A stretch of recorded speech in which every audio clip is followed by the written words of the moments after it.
Hello students, स्वागत है आपका study with Deepika film of light channel पर। जैसा कि आप सबको पता है 395 आर्टिकल का जो ये सीरीज चल रहा है, इसमें हम लोग पिछले कक्षा में आर्टिकल 140 से 150 तक विस्तार से पढ़े थे। आज की कक्षा में हम लोग 151 से 170 तक बिल्कुल आसान शब्दों में पूरे विस्तार के साथ पढ़ेंगे, क्योंकि जो ये सीरीज है ये आपको जागरूक करता है know your constitution, know your right के बारे में। तो I hardly request you that you have to understand your constitution and your rights. So let's study and start our classes, but we have to go through our positive quotes. कहता है education is the most powerful weapon which can use to change the world. Education is the most powerful weapon which you can use to change the world. शिक्षा सबसे शक्तिशाली हथियार है जिसे आप दुनिया को बदलने के लिए उपयोग कर सकते हैं। अगर आप क्षमता रखते हैं कि मुझे दुनिया को बदलना है, संसार में ये परिवर्तन लाना है, तो you have to go through the education, that is the right way and right method.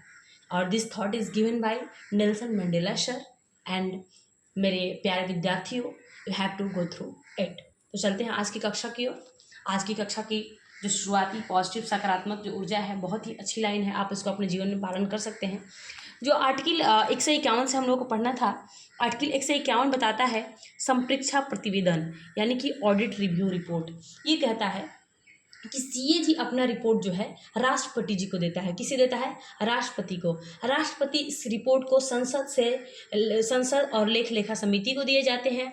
और आपको पता होना चाहिए, और आप सुने भी होंगे, सीए जी ने भारत के अंदर बहुत सारे प्रकार के घोटालों को पकड़े, और आप ये बात बहुत अच्छी तरह से जानते हैं, मुझे बताने की ज़रूरत नहीं है। और जो है एक और चेंजिंग हुआ है, आपकी क्लास की टाइमिंग जो है, अब मैं डेली रात को 10 बजे अपना वीडियो अपलोड करूँगी, 9-10 बजे तक अपलोड कर दूंगी, क्योंकि जो है सुबह में आप भी व्यस्त रहते हैं, क्योंकि सुबह का शेड्यूल बहुत ही व्यस्तता के साथ चलता है। तो मैंने डिसाइड किया है कि अब जो है कक्षा रात के 9 बजे से 10 बजे के बीच में आपकी क्लासेस हार्डली 9 बजे तक मैं अपलोड कर दूंगी। आप रात में घर पे रहेंगे, है ना।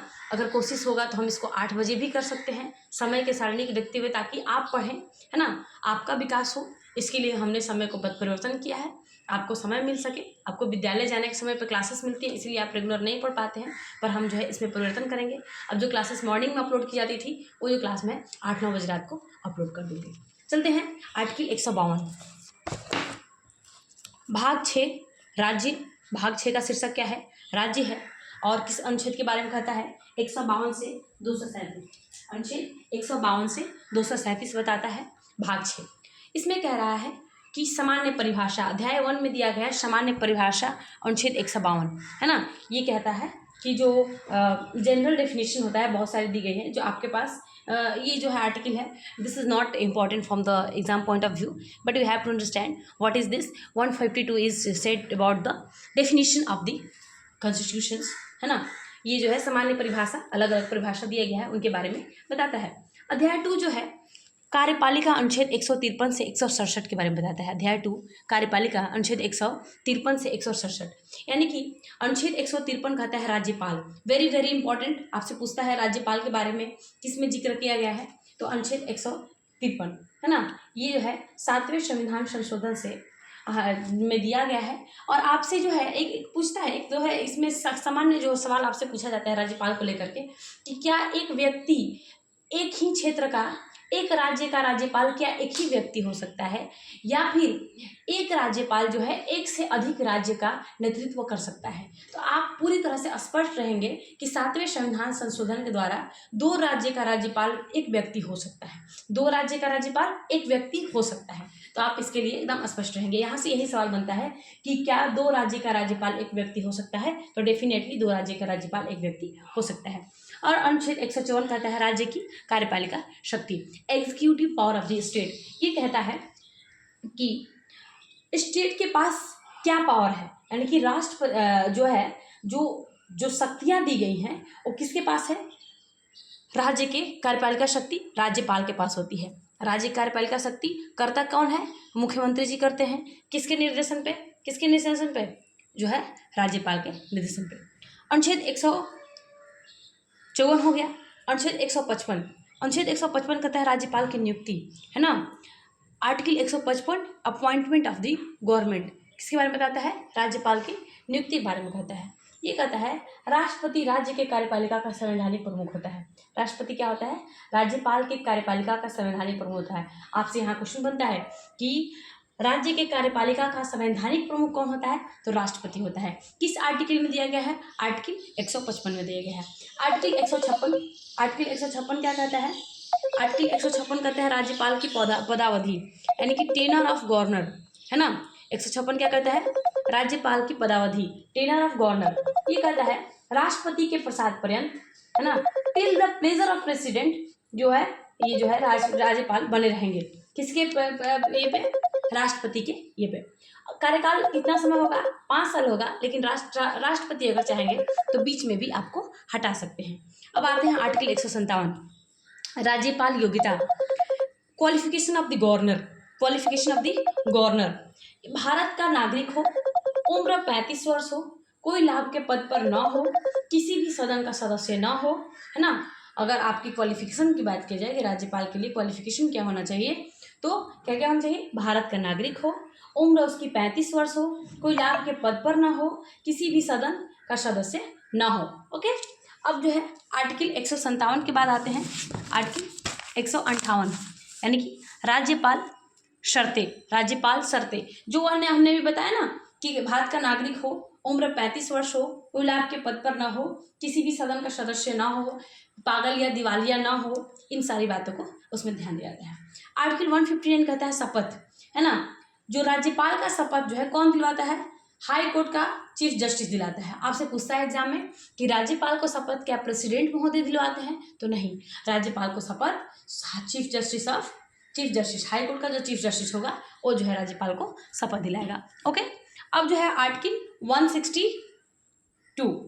161 क्षमादान, वेरी वेरी इंपॉर्टेंट, आपके एग्जाम के लिए बहुत इंपॉर्टेंट है। कहता है राज्यपाल किसी को भी क्षमा कर सकते हैं, क्या क्या छोड़ के? मृत्युदंड को छोड़ करके और सैन्य न्यायालय को छोड़ करके राज्यपाल किसी भी क्षेत्र में क्षमा कर सकते हैं। उनके पास 2 अधिकार नहीं होता है, एक मृत्युदंड को माफ करने का और दूसरा क्षमा, है ना। दूसरा सैन्य मामलों में वो कार्रवाई नहीं करेंगे और जो है मृत्युदंड में, अदरवाइज वो हर एक और जो पर्सपेक्टिव है उसमें वो क्षमा कर सकते हैं। आप याद रखेंगे, ये जो है बहुत बहुत इंपॉर्टेंट है आपके एग्जाम पॉइंट ऑफ व्यू से। आर्टिकल 162 बोलता है राज्य की कार्यपालिका शक्ति का विस्तार। क्या कहता है? एक्सटेंशन ऑफ स्टेट और एग्जीक्यूटिव पावर्स। राज्य की कार्यपालिका शक्ति का विस्तार। इसमें कहता है जिस राज्य की कार्यपालिका शक्ति है वो ये वहीं रहेगी, और जैसे बिहार में ही रहेगी, यूपी के ऊपर। ऐसा नहीं है कि जो है बिहार का यूपी में चला जाएगा, यूपी का महाराष्ट्र में चला, नहीं। जिस राज्य की कार्यपालिका शक्ति है वो उसी राज्य तक रहेगी। बिहार का बिहार में रहेगी, उत्तर प्रदेश का उत्तर प्रदेश में रहेगी, महाराष्ट्र का महाराष्ट्र में रहेगी, और अन्य जो भी हैं उस राज्य तक ही रहेगी। उसके अलावा कहता है आर्टिकल 163 मंत्री परिषद आ गया हमारे पास। आर्टिकल 160 कहता है सहायता सलाह हेतु मंत्री परिषद, council of minister for assistance. इस बारे में बताता है कि राज्यपाल की सलाह और सहायता के लिए एक मंत्री परिषद होगा। राज्यपाल की सहायता और सलाह के लिए कौन होगा? एक मंत्री परिषद होगा। आर्टिकल 164 बोलता है मंत्रियों की नियुक्ति, कार्यकाल, संख्या, है ना। एसटी कल्याण मंत्री, CH, JM, MP, OD, ये जो है राज्य का नाम है, संक्षेप में दिया गया है। आप एकदम घबराइए मत, मैं इसको स्पष्ट करती हूँ, है ना। यहाँ पे और भी लिखा गया है, कहते हैं tenure, ministers tenure, number, ST welfare minister, है ना। अब जो है इसको बात को समझिए पूरी विस्तार से। इसमें कहता है कि मुख्यमंत्री की नियुक्ति भी कौन करेगा? राज्यपाल करेगा। मुख्यमंत्री की नियुक्ति भी कौन करेगा? राज्यपाल करेगा। और मुख्यमंत्री की सलाह पर अन्य मंत्री की नियुक्ति भी कौन करेगा? राज्यपाल करेगा। मुख्यमंत्री के सलाह पर अन्य मंत्रियों की नियुक्ति कौन करेगा? राज्यपाल करेगा। आर्टिकल 164 कहता है ना। अब आपसे एक सवाल पूछता है, यहाँ पे दिया गया ना, ST welfare minister, CH Jammu Kashmir, Jharkhand, Madhya Pradesh, Orissa. कहता है कि किन राज्यों में जनजातीय मंत्री का प्रावधान है? आप याद रखेंगे, वेरी वेरी इंपॉर्टेंट। आपसे पूछता है किस आर्टिकल में जनजातीय मंत्री का प्रावधान है, तो आप देखेंगे कि झारखंड में है, छत्तीसगढ़ में है, मध्य प्रदेश में है, उड़ीसा में है। किसमें? झारखंड, मध्य प्रदेश, छत्तीसगढ़ और उड़ीसा। इन राज्यों में क्या है? इन राज्यों में जो है आपके जनजातीय मंत्री का प्रावधान है। वेरी वेरी इंपॉर्टेंट है, आप याद रखेंगे कि किन राज्यों में जनजातीय मंत्री का प्रावधान है, तो आप याद रखेंगे छत्तीसगढ़, झारखंड, मध्य प्रदेश और उड़ीसा। पहले बिहार में भी था, लेकिन झारखंड बनने के बाद क्या हो गया, बिहार को हटा दिया गया। अब आर्टिकल 165 पे आते हैं, आपके सामने स्पष्ट है। आर्टिकल 165 कहता है राज्य का महाधिवक्ता, एडवोकेट जनरल ऑफ स्टेट, है ना। राज्य का महाधिवक्ता एडवोकेट जनरल ऑफ स्टेट कौन कहता है, आर्टिकल 165 कहता है। इसमें कहता है कि जिस तरह से केंद्र में अटॉर्नी जनरल होता है, उसी तरह से राज्य में एडवोकेट जनरल होता है। जिस तरह से केंद्र में क्या होता है, अटॉर्नी जनरल होता है, उसी तरह से राज्य में क्या होता है, एडवोकेट जनरल होता है। इसकी नियुक्ति राज्यपाल करता है और ये राज्यपाल का प्रसाद पर्यंत काम करता है। किसके पर्यंत, राज्यपाल के प्रसाद पर्यंत। राज्यपाल किसके प्रसाद पर्यंत काम करता है, तो राष्ट्रपति जी के, है ना। अटॉर्नी जनरल और एडवोकेट जनरल को वेतन न मिल करके क्या मिलता है, पारिश्रमिक मिलता है। आप ध्यान रखेंगे, अटॉर्नी जनरल और एडवोकेट जनरल को वेतन नहीं मिलता है, वेतन शब्द का प्रयोग ही नहीं है इनके लिए क्या शब्द प्रयोग किया गया है, पारिश्रमिक मिलता है ना। ये जो है वेतन यहाँ पे नहीं मिलता। आर्टिकल 166 कहता है कार्यपालिका कार्रवाई राज्यपाल के नाम से, यानी कि article 166 executive action in the name of the government. इसमें कहता है कि राज्य सरकार के जो भी काम होंगे वे राज्यपाल के नाम से होंगे। राज्य सरकार के जो भी काम होंगे किसके नाम से होंगे, राज्यपाल के नाम से होंगे। सेंटर में राष्ट्रपति और स्टेट में राज्यपाल, याद रखेंगे। सेंटर का जो भी काम होता है किसके नाम पे होता है, राष्ट्रपति जी के होता है, और राज्य में किसके नाम पे होगा, राज्यपाल के। आर्टिकल 167 कहता है राज्यपाल के प्रति मुख्यमंत्री के कर्तव्य, यानी कि article 160 duties of the chief minister towards the governor. इसमें कहता है कि मुख्यमंत्री की योग्यता, ये ड्यूटी है कि वो अपने कार्यों को सूचना किसको दे, राज्यपाल को दे। मुख्यमंत्री जी की ड्यूटी है कि वो अपने कार्यों की सूचना किसको दे, राज्यपाल को दे। सीएम की ड्यूटी किस आर्टिकल में, आप जरा बताइए, हमें कमेंट बॉक्स में बताएंगे कि सीएम की ड्यूटी किस आर्टिकल में है और पीएम की ड्यूटी किस आर्टिकल में है। तो आप ऐसे सुन लीजिए, फिर जो है आप कमेंट बॉक्स में जरूर लिख के बताएंगे, क्योंकि इस क्लास का आपको लाभ मिल रहा है कि नहीं वो हमें पता चलेगा। आर्टिकल, अगर सीएम की ड्यूटी की बात करेगा तो आर्टिकल 167 देता है, और पीएम की ड्यूटी की बात किया जाएगा तो आर्टिकल 78। अब आते हैं आर्टिकल 168। आर्टिकल 168 राज्य का विधानमंडल अनुच्छेद 168 से 212 के तहत दिया गया है ना। हम लोग काफ़ी तेज़ी से आगे बढ़ रहे हैं और बहुत जल्द ही हमारा प्रयास ये है कि 395 आर्टिकल का सीरीज खत्म करके क्लास 9th और 10th की पॉलिटी को लाया जाए, जो आपके एग्जाम पॉइंट ऑफ व्यू से इंपॉर्टेंट होगा। उसमें हम लोग जो है ऑब्जेक्टिव सब्जेक्टिव सारी चीज़ों को करवाएंगे, पहले विस्तार से चैप्टर्स को पढ़ेंगे नोट्स वाइज वगैरह। आर्टिकल 166 कहता है, 168 क्या कहता है, विधानमंडल का गठन। आर्टिकल 168 क्या कहता है, कॉन्स्टिट्यूशन ऑफ लेजिस्लेशन। इसमें कह रहा है कि राज्य के विधानमंडल कहीं पर भी सदन हो, कहीं पर एक सदन है, कहीं पर दो, कितने हैं, राज्य विधानमंडल में कहीं पर एक सदन है, कहीं पर दो है। हमारे देश में विधानमंडल में क्या है, 3 भाग हैं हमारे देश में विधानमंडल में। आप याद रखेंगे, थोड़ा मैं समझा देती हूँ उसको विस्तार से। हमारे देश में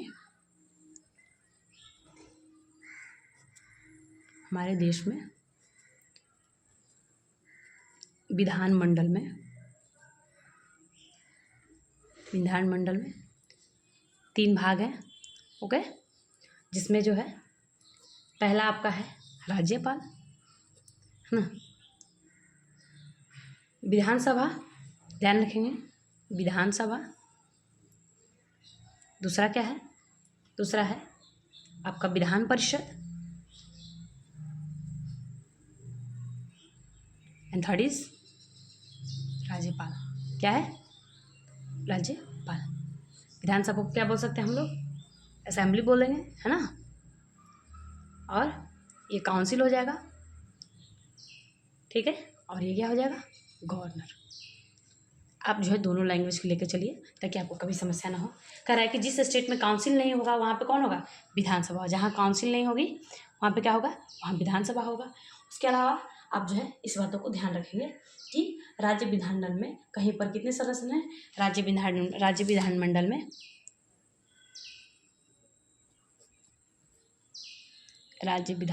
में कहीं एक सदस्य हैं, एक सदन है, कितने हैं, एक सदन है, और कहीं पर कितने हैं, कहीं पर 2, ठीक है। अब जो है आर्टिकल 169 क्या कहता है, आर्टिकल 169 कह रहा है विधान परिषद संविधान संशोधन उत्साधन सृजन, यानी कि लेजिस्लेटिव काउंसिल कॉन्स्टिट्यूशन लोगोथन क्रिएशन। इसमें जो है कहा गया है कि विधान परिषद सिर्फ 100 राज्यों में है। आप याद रखेंगे विधान परिषद कितने राज्यों में है,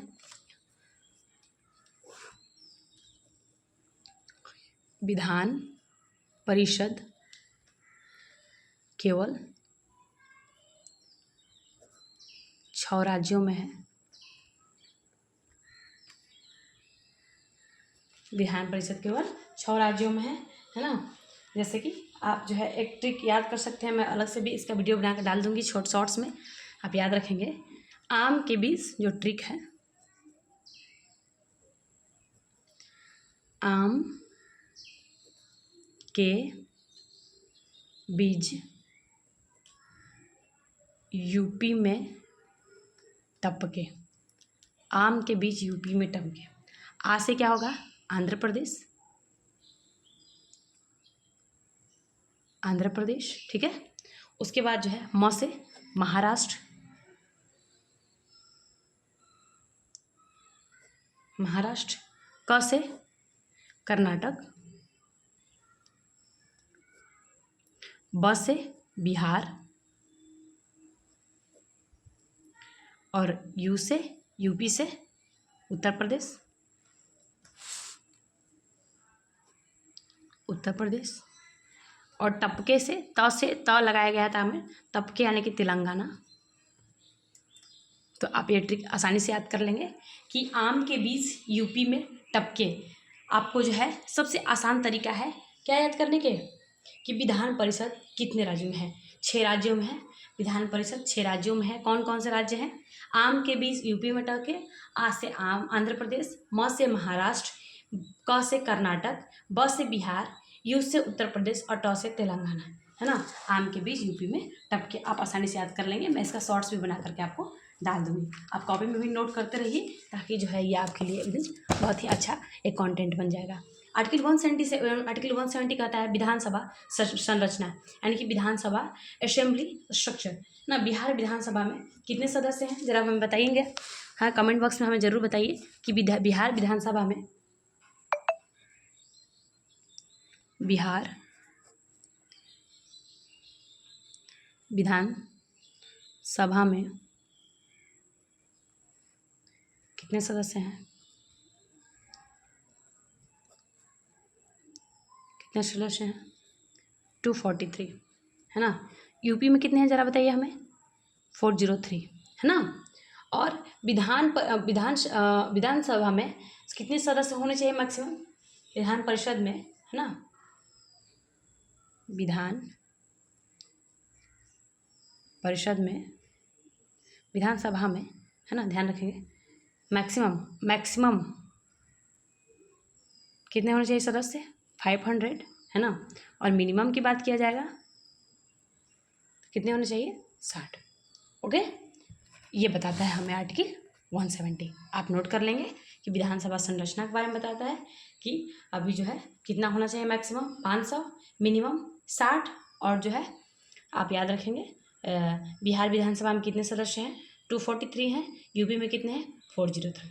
कुल मिला के हम लोग आर्टिकल 170 तक विस्तार से पढ़ लिए। मुझे उम्मीद है कि आपको ये सीरीज समझ में आ रही होगी। हाँ, एक बार मैं बहुत क्विकली रिवीजन करवा देती हूँ ताकि आप लोग भूलेंगे नहीं, क्योंकि आप लोगों को तो आदत है भूलने की, पर हमारा आदत है आपको बार बार रटाने की और आपको याद करवाने की।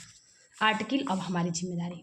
चलिए, आर्टिकल 151 क्या कहता है? संप्रेक्षा प्रतिवेदन, ऑडिट रिव्यू। आर्टिकल 152 क्या कहता है ना, सामान्य परिभाषा के बारे में दिया गया है। आर्टिकल 153 राज्यपाल के बारे में बात करता है। 154 राज्य की कार्यपालिका शक्ति बोलता है। आर्टिकल 155 बोलता है आपके राज्यपाल की नियुक्ति संबंधित। आर्टिकल 156 राज्यपाल की पदावधि की बात करता है। आर्टिकल 157 राज्यपाल की योग्यता के बारे में बताता है। 158 राज्यपाल की शर्त के बारे में बताता है। 159 शपथ के बारे में बताता है। 160 आकस्मिकता से राज्यपाल की कृत्यों का निर्वहन बोलता है। 161 क्षमादान के बारे में बताता है। 162 राज्य की कार्यपालिका शक्ति का विस्तार बोलता है। 163 सहायता सलाह हेतु मंत्री परिषद की बात करता है। 164 मंत्रियों की नियुक्ति कार्यकाल के बारे में बताता है। और 165 जो है राज्य के महाधिवक्ता के बारे में बताता है। 166 जो है कार्यपालिका कार्रवाई राज्यपाल के नाम से हो। 167 जो है राज्यपाल के प्रति मुख्यमंत्री क्या कर्तव्य है उनके बारे में बताता है। और 168 जो है आपके बारे में विधानमंडल की गठन के बारे में बताता है। 169 जो है विधान परिषद संविधान संशोधन, उत्साधन और सृजन के बारे में बताता है। और 170 विधानसभा संरचना के बारे में। कुल मिला के हम लोगों ने 20 आर्टिकल बहुत ही विस्तार से और आसान शब्दों में पढ़ लिए। मुझे उम्मीद है कि आपको ये सीरीज पसंद आ रही होगी। स्वस्थ रहें, मस्त रहें और खूब पढ़ें। और जय संविधान, जय भारत। आज की कक्षा आप लोगों की जो है मैं अपलोड कर दूँगी 8 से 9 बजे के बीच में। आप लोग इस कक्षा को ज़रूर देखिए और नोट्स बनाइए। धन्यवाद।